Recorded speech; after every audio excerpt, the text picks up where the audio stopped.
त्याच विचारधारेचे जे पक्ष होते त्याचे दोन पक्ष झाले. आता ते त्याच पक्षाचे जे राष्ट्रवादीकडनं दोन उमेदवार त्या ठिकाणी एकमेकांसमोर असतील, दोन वेगवेगळ्या राष्ट्रवादी. तुमचा कनेक्ट होता आधी या सगळ्या लोकांसोबत, कसं बघता ही लढत कशी असेल?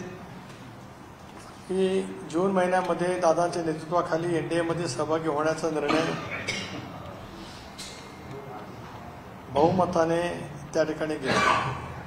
पक्षामध्ये लोकशाही आहे, त्या लोकशाहीच्या मार्गातून त्या ठिकाणी घेतला आणि महाराष्ट्राचे शिल्पकार स्वर्गीय यशवंतराव चव्हाण साहेब यांनी नेहमीच या बाबतीमध्ये त्यांचं मत ठामपणाने व्यक्त केलं होतं की बहुजनांच्या हितासाठी सत्तेमध्ये आपण सहभागी त्या ठिकाणी असलं पाहिजे.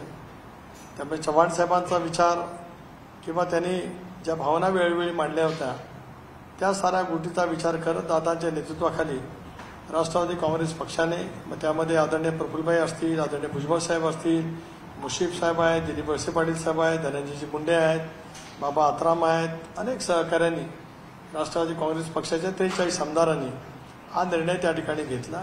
एकदा निर्णय घेतल्याच्या नंतर त्याच्यातली जी काही लोकशाहीच्या माध्यमातून प्रक्रिया होती ती महत्त्वाची प्रक्रिया होती की निवडणूक आयोग. निवडणूक आयोगाने सुद्धा आम्ही घेतलेल्या निर्णयावरती शिक्कामोर्तब केलं. घड्याळाचं चिन्ह आम्हाला त्या ठिकाणी दिलं. पक्ष ओरिजिनल राष्ट्रवादी काँग्रेस पक्ष दादांच्या नेतृत्वाखालचा आहे अशापेक्षा आदेश त्यांनी त्या ठिकाणी दिले.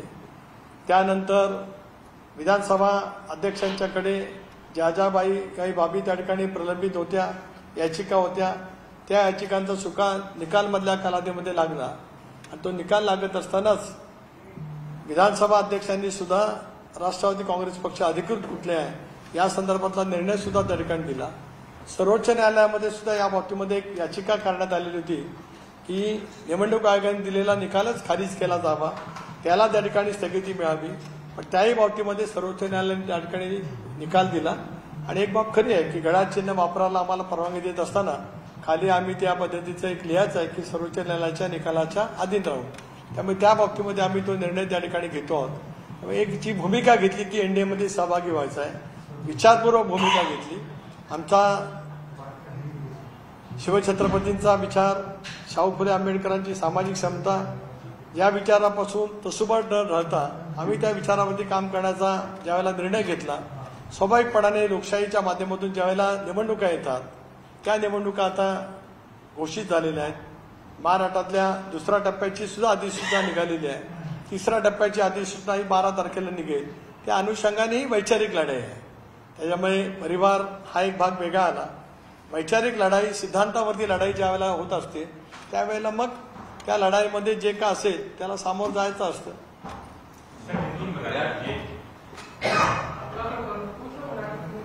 विजय शिवतारे म्हटले की शिंदेना अडचणीत आणायचं नाहीये, त्यामुळे तुम्ही माझी उमेदवारी रद्द केलेली आहे.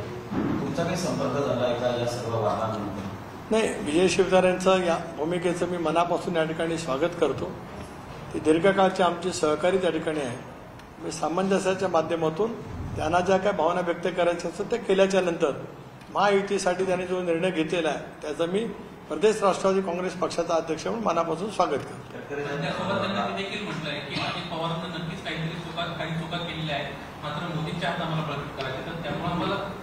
ठीक आहे ना, त्याच्यामुळे त्यांनी जे काही भावना व्यक्त केल्या असतील तर ते त्यांच्यासाठी आहे.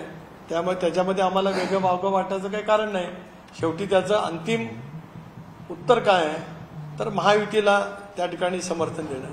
अंतिम उत्तर काय आहे तर बारामती लोकसभा मतदारसंघातून आज जाहीर केलेले उमेदवार जे आहेत सुनेत्राबाई वहिनी त्यांच्या उमेदवारीचं समर्थन करणं. त्यामुळे ज्यावेळेला अंतिम उत्तर निघालेलं असतं त्यावेळेला ह्या बाकीच्या गोष्टी गौण आहेत. दुसरीकडे आपण बघतोय निलेश लंकेंना शरदचंद्र पवार गटाकडून उमेदवारी जाहीर 2 दिवसापूर्वी तुमच्या पक्षात होते ते. असं आहे की निवडणुकीच्या वेळेला अनेक वेळेला पक्षांतर होतच असतं आणि पक्षांतर काय राष्ट्रवादी काँग्रेस पक्षापुरता सीमित नाही. आज आपण बघतो की काँग्रेसचे आमदार गेले. आज आपण पाहिलं की चाकूरकर साहेबांचं घराणं आयुष्यभर काँग्रेससाठी राहिलं. त्यांच्या घरातली एक व्यक्ती भारतीय जनता पक्षामध्ये गेली. त्यामुळे निवडणुकीमध्ये या साऱ्या गोष्टी घडत असतात. त्यामुळे निलेश लंकेंनी तिकडे प्रवेश केला त्याच्यामुळे काय फार काय मोठं अघटित घडलं आहे असं मानण्याचं काही कारण नाही. ही पक्ष या वेगवेगळ्या पक्षामध्ये त्या ठिकाणी सुरू असते. पहिलेपासून म्हणणं असं होतं जेव्हा तुमच्या गटात होते तेव्हापासून की शरदचंद्र पवारांसोबत राहणं योग्य आहे, पण भविष्याचा विचार करता मी अजित पवार गटासोबत जातो आहे का गेलो आहे. मग ठीक आहे ना, मग त्यांनी जे वक्तव्य केले त्याच्यावर आता काय प्रतिक्रिया आहे. पण आता ते सर आप राजीनामा दिलेला आहे त्यांनी. सूची जो है आप बताइए, आपने सूची जारी कर रहे हैं, किसके नामों की सूची आप जारी करेंगे. देखिए, राष्ट्रवादी कांग्रेस पार्टी की तरफ से 2 नाम आदरणीय राष्ट्रीय अध्यक्ष अजीत दादा जी ने घोषित किए थे. रायगढ़ से स्वयं मैं सुनील तटकरे और शिरूर से शिवाजीराव आढळराव पाटिल. आज दोपहर कोई मैंने एक बात साफ की है, राष्ट्रवादी कांग्रेस पार्टी को परभणी की लोकसभा की सीट राष्ट्रवादी की कांग्रेस पार्टी की तरफ आई थी. राष्ट्रवादी कांग्रेस पार्टी ने महायुति की तरफ राज्य के मुख्यमंत्री हो एकनाथ जी शिंदे, उप मुख्यमंत्री देवेंद्र जी फडणवीस, इनके साथ डिस्कशन होने के बाद राष्ट्रवादी कांग्रेस पार्टी ने हमारे सहयोगी पार्टी रासप को वो जगह दी है और महादेव जी जानकर वहां से चुनाव लड़ेंगे. अभी मैंने घोषित किया है कि बारामती से सुनेत्रा वैनी अजीत पवार ये वहां के राष्ट्रवादी कांग्रेस पार्टी के उम्मीदवार हैं. साहब देख रहे हैं कि दिनेश टंडन जो कभी आपके साथ थे वो साथ छोड़कर विभाग है, उनकी भी उम्मीदवारी पहले ही घोषित हुई है.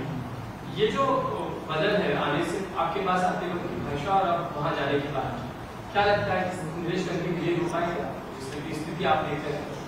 मैं इतना ही दावा यहाँ पे करता हूँ,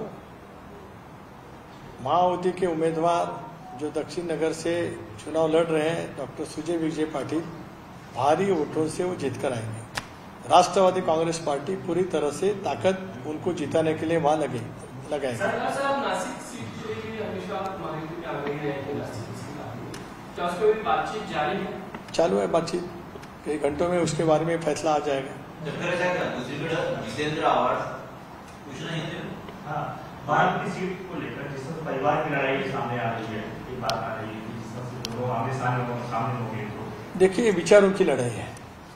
दुसरीकडे आपण तुमची जी स्टार कॅम्पेनरची यादी आहे त्याच्यामध्ये काही समजा तुमच्या पक्षाचे काही नेते असतील त्यांच्या नावापुढे मंत्री लिहिलेले आहे. असं करणं आचारसंहितेचं उल्लंघन आहे. त्या अनुषंगानं Jitendra Awhad election commission of इंडियाकडे तक्रार करणार आहे. एक असं की तक्रार करण्यासाठी तक्रार केली आहे त्यांनी. आव्हाडांना दिवसभर काही काम उरलेलं नसल्यामुळे या बारीक बारीक गोष्टीवरतीच लक्ष केंद्रित करण्यासाठी त्यांचा पूर्ण वेळ घालवत आहेत. आम्हाला समाधान आहे त्याचं. त्याने माझ्यावर काय विशेषतः तुमच्यावरती कसं असतं त्यांचं चांगलं आहे ना, काय त्याचं वाईट काय. आम्हाला आनंद आहे त्या बाबतीमध्ये. एक स्वतःला फार मोठी समजणारी व्यक्ती एका विशिष्ट याच्यावरतीच लक्ष केंद्रित करू नये, त्यामुळे किती काम त्यांना मोठं आहे समजू शकता. त्यांच्या जबाबदारीचं स्वागत. सवाल ये कि एक और विजय शिवतरे हों या हर्षवर्धन पाटिल नाराज चल रहे थे और दोनों ही जो नेता है बहुत महत्वपूर्ण रखते हैं बारामती सीट के लिए. क्या उन दोनों को भी मना लिया गया है और वो कितने फायदेमंद हो सकते हैं बारामती सीट के लिए आपके वोट बैंक. देखिए, हर्षवर्धन जी पाटिल एक तो इंदापुर के विधायक रह चुके हैं, कई साल मंत्रिमंडल में हमने उनके साथ काम किया है, उनकी शक्ति है. विजय शिवतारे जी भी मंत्रिमंडल में शामिल थे, वो भी 2 बार पुरंदर से चुन के आए थे. तो